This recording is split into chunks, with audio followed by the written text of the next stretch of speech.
அனைவருக்கும் வணக்கம். 12ஆம் வகுப்பு பொருளியல் பாடத்தில் அத்தியாயம் 12 புள்ளியியல் முறைகள் மற்றும் பொருளாதார அளவையியல் ஓர் அறிமுகம் என்ற பாடத்தலைப்பில் ஏற்கனவே நாம் சில பகுதிகளை பார்த்தோம். தற்போது உடன் தொடர்பு பகுப்பாய்வு, ஒட்டுறவு மற்றும் பொருளாதார அளவையியல் மற்றும் மத்திய மாநில அரசுகளின் அந்த புள்ளிவிவர கணக்கெடுப்பு கூறுகள் இவற்றையெல்லாம் நாம் இங்கு பார்க்கலாம். இப்பொழுது உடன் தொடர்பு பகுப்பாய்வு.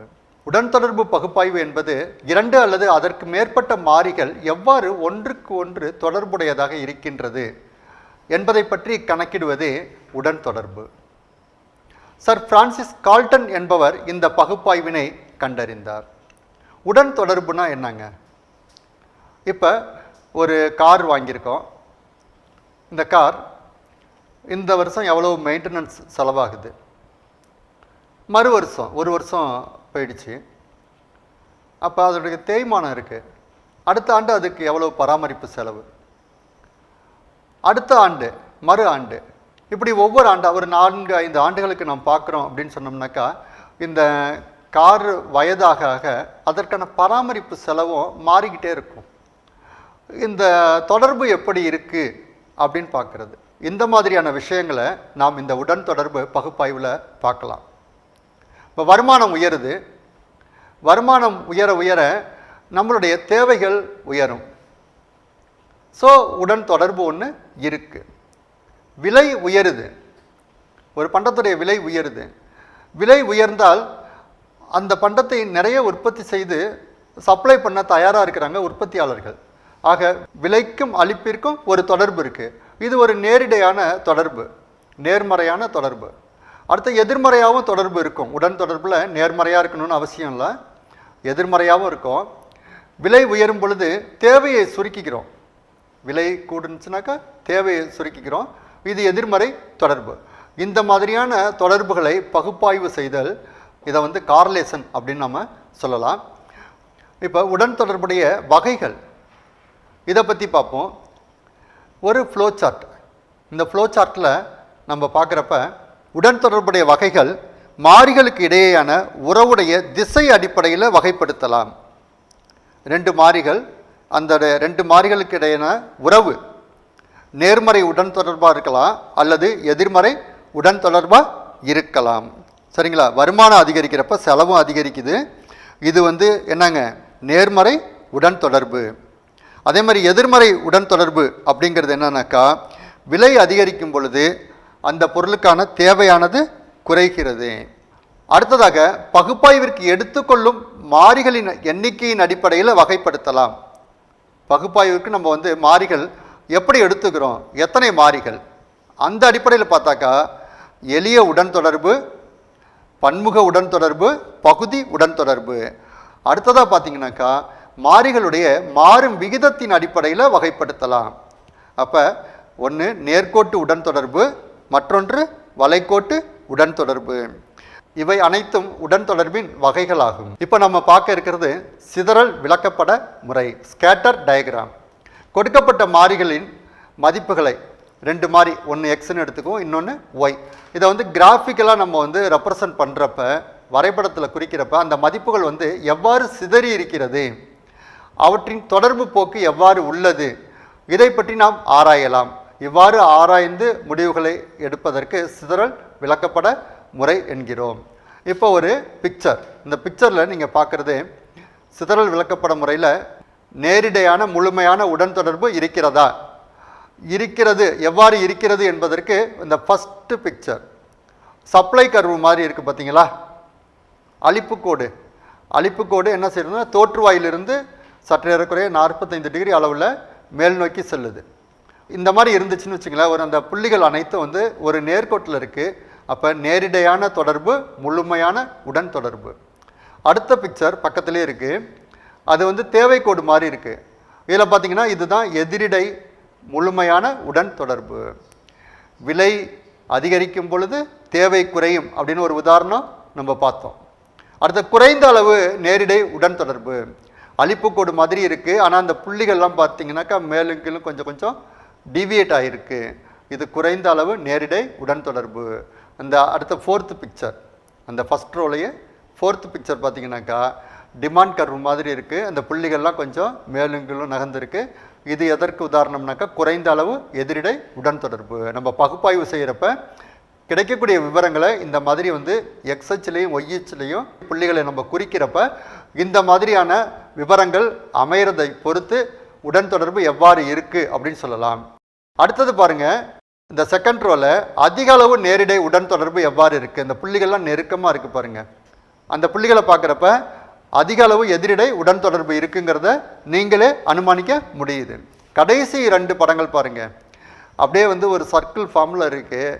அதாவது ஒரு ஃபார்மேஷன் இல்லை, புள்ளிகள் அங்கொன்றும் இங்கொன்றுமா ஒரு மாதிரி பரவி விரவி காணப்படுது, உடன் தொடர்பு இல்லை. கடைசி படமும் பாருங்கள் முழுமையாக இல்லை, ஒரு அன்ஷேப்பில். நமக்கு வந்து என்னென்னாக்கா ஒரு ஸ்ட்ரெயிட் லைனில் இருக்குது நேரடி முழுமையான உடன் தொடர்பு அல்லது எதிரிடை முழுமையான உடன் தொடர்பு. எந்த வகையிலும் அது வந்து அமையாமல் இருக்குது. ஆக இந்த லாஸ்ட் 2 பிக்சரும் உடன் தொடர்பு இல்லை என்பதற்கு ஒரு எடுத்துக்காட்டாகும். வரைபட முறை. வரைபட முறையில் உடன் தொடர்பு எவ்வாறு? ஒரு வரைபடத்தில் நாம் உடன் தொடர்பை பகுப்பாய்விற்கு எடுத்துக்கொண்ட மாறிகளின் மதிப்பினை குறித்து அந்த மாறிகளின் மதிப்பை கோட்டால் இணைக்கிறோம். கோடுகள் ஒரே திசையில் நகர்ந்தால் அவைகளுக்கு இடையே நேர்மறை உடன் தொடர்பு, எதிரெதிர் திசையில் இருந்தால் எதிர்மறை உடன் தொடர்பு எனவும் காணலாம். கோடுகள் கிட்டத்தட்ட இணைக்கோடுகளாக இருந்தால் என்னங்க அப்படின்னாக்கா உடன் தொடர்பு அதிகமாக இருக்குது அப்படின்னு அர்த்தம். இந்த வரைபட முறை பாருங்கள், பப்ளிக் செக்டார், பிரைவேட் செக்டார் 2 செக்டாருடைய இன்வெஸ்ட்மெண்ட்டு, பொதுத்துறை மற்றும் தனியார் துறையோட முதலீடுகள் அங்கே காமிச்சிருக்கோம். பொதுத்துறை வந்து ரெட் கலரில் சிவப்பு வண்ணத்தால் அந்த கோடு மார்க் பண்ணியிருக்கிறோம். தனியார் துறைக்கு வந்து நீல வண்ணத்தில் மார்க் பண்ணியிருக்கிறோம். இந்த ஆரம்பத்துலேருந்து 2 ஒரே திசையில் தான் நகர்ந்துகிட்டு இருக்கு. ஆக நேர்மறையான உடன் தொடர்பு இருக்குது. தனியார் வந்து பொதுத்துறையை விட கொஞ்சம் முதலீடு அதிகமாக இருக்குது அப்படிங்கிறத நம்ம வந்து இந்த விளக்கப்படத்திலிருந்து தெரிஞ்சுக்கிறோம். அடுத்ததாக காரல் பியர்சனின் உடன் தொடர்பு கெழு முறையில் எவ்வாறு நாம் வந்து உடன் தொடர்பை காணலாம் என்பது பற்றி பார்ப்போம். கார்லேசன் உடன் தொடர்பு கெழு R என குறிப்பிடப்படுகிறது. இந்த கெழு 2 மாறிகளுக்கு இடையேயான உறவின் அளவையும் உறவின் திசையையும் குறிப்பிட பயன்படுகிறது. அவர் பயன்படுத்திய நமக்கு தந்த சூத்திரம் இதுதான். R சமம் n summation xy minus summation x summation y divided by root of n summation x square minus summation x whole square into root of n summation y square minus summation y whole square. இந்த முறையில் சராசரியிலிருந்தோ ஊக சராசரியிலிருந்தோ நாம் விளக்கங்களை கண்டுபிடிப்பதில்லை. அடுத்ததாக உண்மையான சராசரியிலிருந்து விலகல் முறை. R சமம் summation xy divided by root of summation x square summation y square. இங்கே எக்ஸுங்கிறது என்னன்னாக்கா x minus x bar, y சமம் y மைனஸ் y பார். அடுத்ததாக ஊக சராசரி விளக்க முறையில் எவ்வாறு காணலாம்? R சமம் n summation dx dy minus summation dx into summation dy divided by root of n summation dx square minus summation dx whole square பெருக்கல் root of n summation dy square minus summation dy whole square. இந்த முறைகளில் நாம் உடன் தொடர்பு கெழுவை காணலாம். இப்போ காரல் Pearson உடன் தொடர்பு கெழுவை வகைப்படுத்தப்படாத புள்ளி விவரங்களை 2 முறைகளில் கண்டுபிடிக்கலாம். ஒன்று நேரடி முறை, இன்னொன்று விலகல் முறை. நேரடி முறைனா உள்ளவாறு மாறிகளை அப்படியே பயன்படுத்துகிறது. விலகல் முறைனாக்கா உண்மையான சராசரி விலகல் முறை அல்லது கருதும் சராசரி விலகல் முறை இருப்பதாக கருதி நாம் ஒரு சராசரி விலகல் முறையை பயன்படுத்தலாம். இப்போ உடன் தொடர்பை காரல் பியர்சன் மெத்தடில் கண்டுபிடிக்கிறது ஒரு எக்ஸாம்பிள் எடுத்துக்கிட்டு நம்ம செஞ்சு பார்ப்போம். பின்னொரு விவரங்களுக்கு உடன் தொடர்பு கெழுவை காண்க. ஒரு அட்டவணை. இந்த அட்டவணை பார்த்தீங்கன்னு வச்சிங்களேன், ஃபஸ்ட்டு ரோவில் விலை, அடுத்த ரோவில் அளிப்பு. ஃபஸ்ட் ரோவில் விலை எக்ஸ் வந்து 10, 12, 14, 15, 19. அளிப்பு செகண்ட் ரோவில் ஒய் 40, 41, 48, 60, 50. இவற்றுக்கு உடன் தொடர்பு கெழுவை காண்க. இப்போ இதுக்கான சொல்யூஷன் நம்ம வந்து நேரடி முறையை பயன்படுத்தி கண்டுபிடிக்க போகிறோம். ஃபஸ்ட்டு ஒரு டேபிள் ப்ரிப்பேர் பண்ணுறோம்.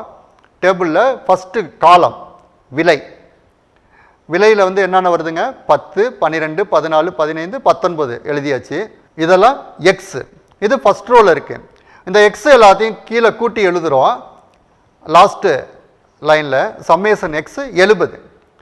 அடுத்ததாக அழிப்பு இருக்குது பார்த்தீங்களா, ஒய், அது எல்லாத்தையும் செகண்ட் காலத்தில் எழுதுகிறோம். 40, 41, 48, 60, 50.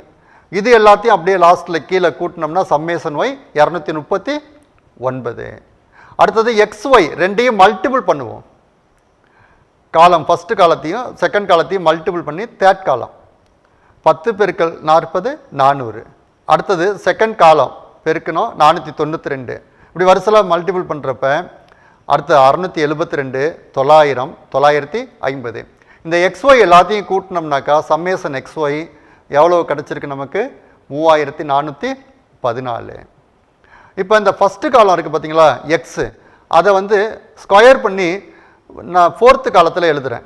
எக்ஸ் ஸ்கொயர், எக்ஸ் ஸ்கொயர் என்ன இருக்குது, 100, 144, 196, 225, 361. இந்த எக்ஸ் ஸ்கொயர் எல்லாத்தையும் நம்ம கூட்டினோம்னாக்கா 1026. இது சம்மேஷன் எக்ஸ் ஸ்கொயர். அடுத்த லாஸ்ட் காலம் ஒய், ரெண்டாவது காலத்தை அப்படியே பெருக்கி கடைசி காலமாக ஃபிஃப்த்து காலமாக நம்ம எழுதுகிறோம். எழுதினோம்னா ஒய் ஸ்கொயர் வந்து 1600, 1681, அடுத்து 2304, 3600, 2500. இந்த ஒய் ஸ்கொயர் எல்லாத்தையும் நம்ம இப்போ கூட்டுவோம். கூட்டினா சம்மேஷன் ஒய் ஸ்கொயர் என்ன கிடச்சிருக்கு, 11685. இப்போ இந்த ஃபார்முலாவில் உடன் தொடர்பை கணக்கிடுறதுக்கான இந்த ஃபார்முலாவில் இந்த மதிப்புகளை நம்ம வந்து பிரதியிடுறோம். இந்த சூத்திரம் ஏற்கனவே நம்ம சொன்ன சூத்திரம் இந்த பார்க்குறீங்க. அதில் அந்த வேல்யூஸை ரெப்ரசன்ட் பண்ணுறப்ப ஆர் சமம் 5 பெருக்கல் 3414 மைனஸ் 70 பெருக்கல் 239 டிவைடட் பை ரூட் ஆஃப் 5 பெருக்கல் 1026 மைனஸ் 70 ஸ்கொயர் பெருக்கல் ரூட் ஆஃப் 5 பெருக்கல் 11685 மைனஸ் 239 ஸ்கொயர். இதை சுருக்கிறப்ப ஆர் சமம் 17070 minus 16730 divided by root of 230 பெருக்கல் ரூட் ஆஃப் 1304. அடுத்த ஸ்டெப்பில் நம்ம சுருக்கி கொண்டுட்டு வர்றப்ப ஆர் சமம் 340 மைனஸ் 547.65.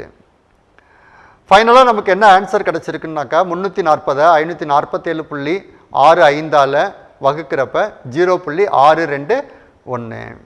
மாணவர்களே, நீங்கள் நல்லா ஞாபகம் வச்சிங்க. நீங்கள் வந்து அரசு பொது தேர்வு எழுதுகிறப்ப அதே மாதிரி பள்ளி தேர்வுகள் எழுதுகிறப்ப இந்த கணக்குகளை செய்வதற்கு சாதாரண ஆர்டினரி கால்குலேட்டர் இருக்குது இல்லைங்களா, அதை பயன்படுத்தலாம். அதற்கான அனுமதி வழங்கப்பட்டுள்ளது. அதனால் அதை வச்சு நீங்கள் செய்யலாம். இந்த வர்க்கம் மூலம் எடுக்கிறது இதெல்லாம் நீங்கள் செய்யலாம். அதற்கான ஆணைகள் நமக்கு தந்திருக்காங்க.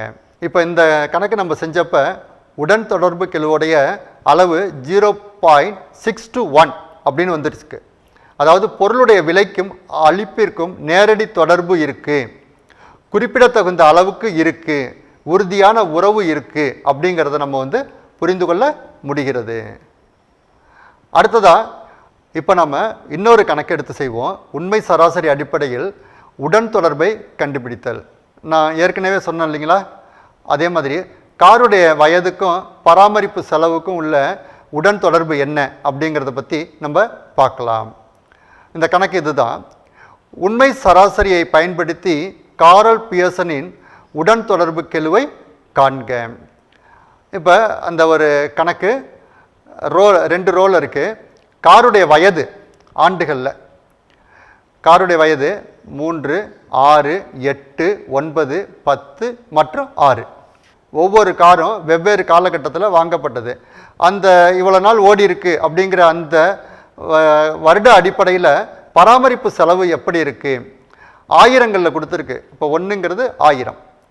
இப்போ ஃபஸ்ட்டு 3 ஆண்டுகள் பயன்படுத்தப்பட்ட காருக்கு பராமரிப்பு செலவு 1000 ரூபாய். 6 ஆண்டுகள் பயன்படுத்தப்பட்ட காருக்கு 7000 ரூபாய், 8 ஆண்டுகள் பயன்படுத்தப்பட்ட காருக்கு 4000 ரூபாய், 9 ஆண்டுகள் பயன்படுத்தப்பட்ட காருக்கு 6000 ரூபாய், 10 ஆண்டுகள் பயன்பாட்டில் உள்ள காருக்கு 8000 ரூபாய். அடுத்ததாக 6 ஆண்டுகள் பயன்படுத்தப்பட்டுள்ள காருக்கு 4000 ரூபாய். இந்த டேட்டா கொடுத்துருக்காங்க. இதை பயன்படுத்தி உடன் தொடர்பை காண வேண்டும். சரிங்களா? இப்போ நம்ம எந்த ஃபார்முலா பயன்படுத்த போகிறோம் அப்படின்னு சொன்னோம்னாக்கா, உண்மை சராசரி R சமம் summation X Y divided by root of summation X square summation Y square அப்படிங்கிற சூத்திரத்தை பயன்படுத்தி கண்டுபிடிக்க போகிறோம். இங்கே எக்ஸுங்கிறது என்னன்னாக்கா எக்ஸ் மைனஸ் எக்ஸ் பார், ஒய்ங்கிறது என்னன்னாக்கா ஒய் மைனஸ் ஒய் பார். இந்த எக்ஸ் பார் ஒய் பார் அப்படிங்கிறது என்னன்னாக்கா இந்த ஃபஸ்ட்டு கொடுத்துருக்கிற ரோவில் இருக்கிற டேட்டாலாம் எக்ஸு, அதோடைய சராசரி தான் எக்ஸ் பார். அடுத்தது ஒய்யோடைய அந்த ரெண்டாவது ரோவில் இருக்கிற டேட்டா அதனுடைய சராசரி தான் ஒய் பார். இதை நம்ம ஃபஸ்ட்டு கண்டுபிடிச்சா தான் அந்த ஃபார்முலாக்குள்ளார அப்ளை பண்ண முடியும். இப்போ ஒரு அட்டவணை நம்ம ரெடி பண்ணுறோம். கொடுத்துருக்கிற விவரங்கள் வந்து மொத்தம் 6 விவரங்கள் கொடுக்கப்பட்டிருக்கு. 6 ஆண்டுகளில் காருடைய பராமரிப்பு. சரிங்களா?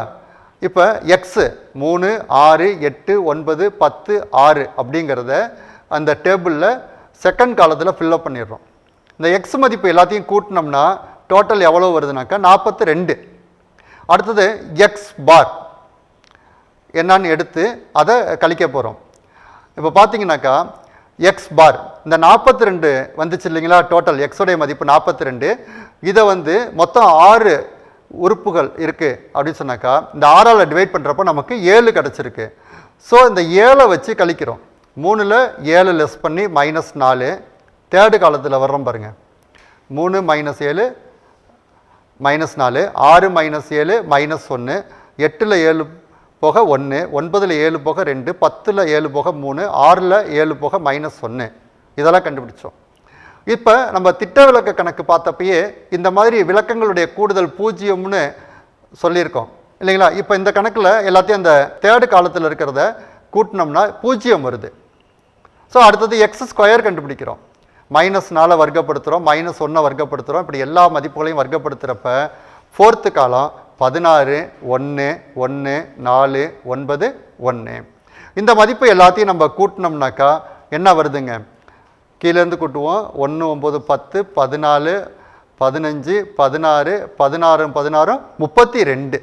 X square summation X square 32. அடுத்தது ஃபிஃப்த்து காலத்தில் ஒய் பராமரிப்பு செலவையெல்லாம் குறிக்கிறோம். 1, 7, 4, 6, 8, 4. இது எல்லாத்தையும் ஃபிஃப்த்து காலத்தில். இப்போ இதையும் கூட்டினீங்கன்னு வச்சிங்களேன், எவ்வளோ வருதுங்க டோட்டல்? ஒய்யை எல்லாத்தையும் கூட்டினோம்னா 30 வருது. ஒய் எல்லாத்தையும் கூட்டுறப்ப நமக்கு என்ன வருதுங்க? 30 வருது. இப்போ இந்த 30 6ஆல் வகுக்கிறப்ப 5.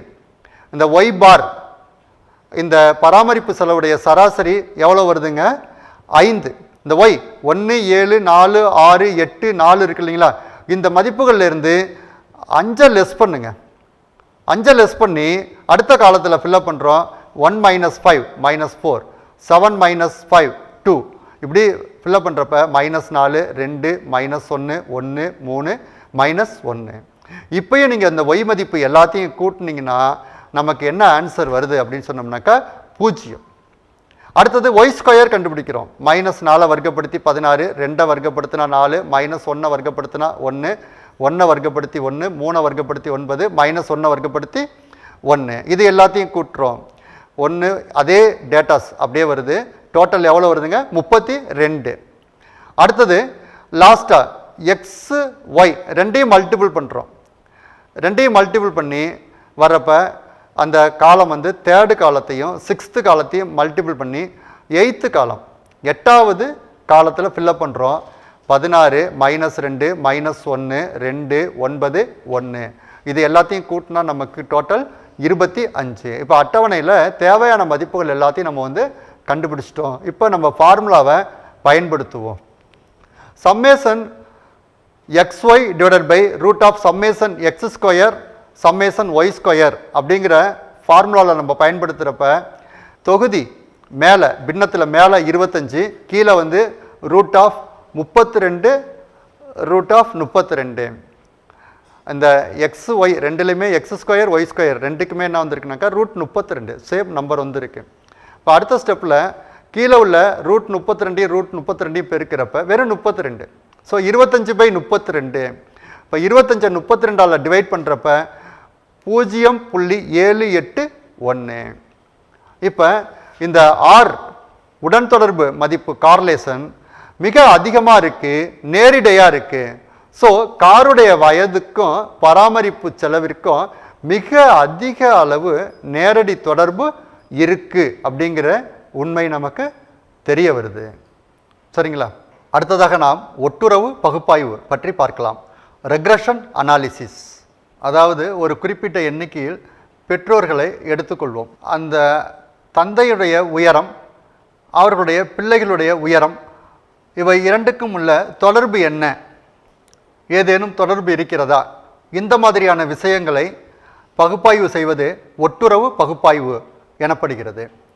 ரெக்ரஷன் இந்த வார்த்தையை முதலில் உருவாக்கியவர் பிரான்சிஸ் கால்டன் 1877 இந்த வார்த்தையை நமக்கு தந்துள்ளார்.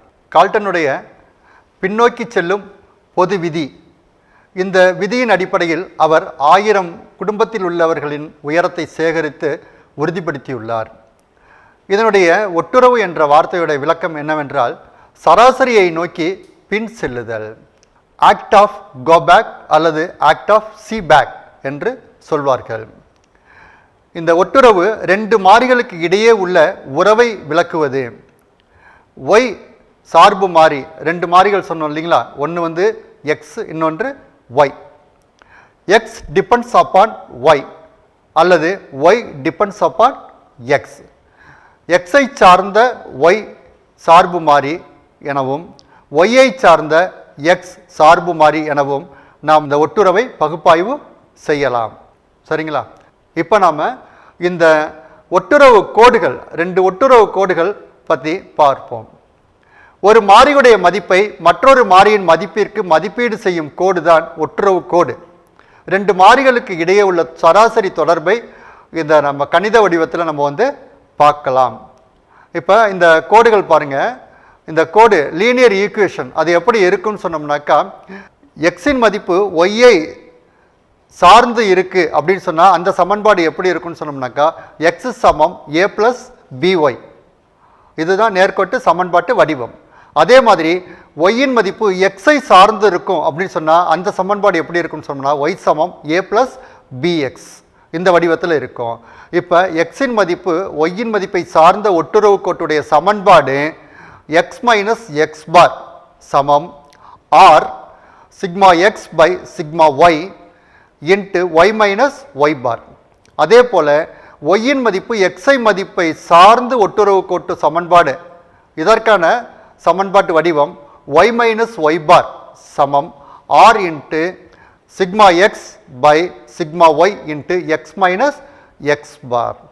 இப்போ அடுத்தது பொருளாதார அளவையியல், இந்த பகுதியை பார்ப்போம். இப்போ நார்வே நாட்டுடைய பொருளியல் அறிஞர், இவர் புள்ளியியல் அறிஞரும் கூட, ராக்னர் ஃப்ரிஸ், இவர் 1926 கணிதம், புள்ளியியல், அடுத்ததாக பொருளியல், இந்த 3 பாடங்களையும் இணைத்து பொருளாதார அளவையியல் அப்படிங்கிற ஒரு புதிய பாட கருத்துருவை உருவாக்கினார். 1926 ராக்னர் ஃப்ரிஸ், இவர் தான் நார்வே நாட்டை சார்ந்தவர். கணிதம், புள்ளியியல், அடுத்ததாக பொருளியல், இந்த 3ஐயும் இணைத்து கலந்த கலவை, அமால்கமேஷன் அப்படின்னு சொல்லுவோம். இந்த 3உடைய சிறப்பு அம்சங்களும் ஒன்றாக்கி பொருளாதார அளவையியல் அப்படிங்கிற ஒரு பகுதியை நமக்கு வழங்குகிறார். எக்கனாமெட்ரிக்ஸ் அப்படின்னு சொல்லுவோம். இந்த பொருளாதார அளவையியல் இந்த கருத்துருவை தந்த ராக்னர் ஃப்ரிஸ் அவர்களுக்கு 1969 நோபல் பரிசு, பொருளாதாரத்திற்கான நோபல் பரிசு வழங்கப்பட்டது சிறப்பு. இப்போ பொருளாதார அளவையியல் அப்படின்னாக்கா என்ன, டெஃபினிஷன்ஸ், இலக்கணங்கள் பார்ப்போம். பொருளாதார அளவையியல் என்பது பொருளாதார கோட்பாடுகள், கணிதம், புள்ளியியல் உய்த்துணர்வு ஆகிய கருவிகளை கொண்டு பொருளியல் நிகழ்வுகளை ஆய்வு செய்யக்கூடிய ஒரு சமூக அறிவியல் அப்படின்னு சொல்லி ஆர்தர் எஸ் கோல்ட்பெர்கர் சொல்கிறாங்க. அடுத்து தெயில் அவர் என்ன சொல்கிறார் அப்படின்னாக்கா, பொருளாதார அளவையியல் அப்படிங்கிறது பொருளாதார விதிகளுக்கு எண் விவரங்களை அளித்தல். இப்போ இந்த எக்கனாமெட்ரிக்ஸ் பொருளாதார அளவையியல் அப்படிங்கிறது எந்தெந்த பாடங்களை உள்ளடக்கி இருக்கு அப்படிங்கிறத வென் டயக்ராம், மேத்ஸில் ஜான் வென் அப்படிங்கிறவர் இந்த வென் டயக்ராமை தந்தார். அந்த வென் டயக்ராம் மூலமாக அதை பார்க்குறோம். பாருங்கள், பொருளியல் ஒரு வட்டத்தில், புள்ளியியல் இன்னொரு வட்டத்தில் கணிதம், இந்த 3 வட்டங்களும் ஒன்றோடு ஒன்று இணைந்து காட்டப்பட்டிருக்கு. இந்த பொருளியலும் புள்ளியலும் சேர்ந்துச்சுன்னா பொருளாதார புள்ளியியல். அதே சமயம் புள்ளியியலும் கணிதமும் சேர்ந்தால் கணித புள்ளியியல், பொருளியல் கணிதம் 2 சேர்ந்தால் கணித பொருளாதாரம். ஆனால் இந்த 3 சேர்ந்து மையப்பகுதி கோர், இன்னர் கோரில் பாருங்கள், பொருளியல் புள்ளியியல் கணிதம் 3 சேர்ந்து இருக்குது பாருங்கள். இந்த 3உடைய கருத்து அம்சங்களும் ஒருங்கே இணையப்பெற்று நமக்கு கிடைத்தது தான் பொருளாதார அளவையியல். இந்த 3 பாடங்களும் இணைந்தது பொருளாதார அளவையியல். இப்போ பொருளாதார அளவையியல் மாதிரிக்கும் கணித மற்றும் புள்ளியியல் மாதிரிகளுக்கும் உள்ள வேறுபாடுகளை பற்றி பார்ப்போம். கணித பொருளியல் மாதிரிகள் பொருளாதார கோட்பாடுகள் அடிப்படையில் உருவானதுங்க.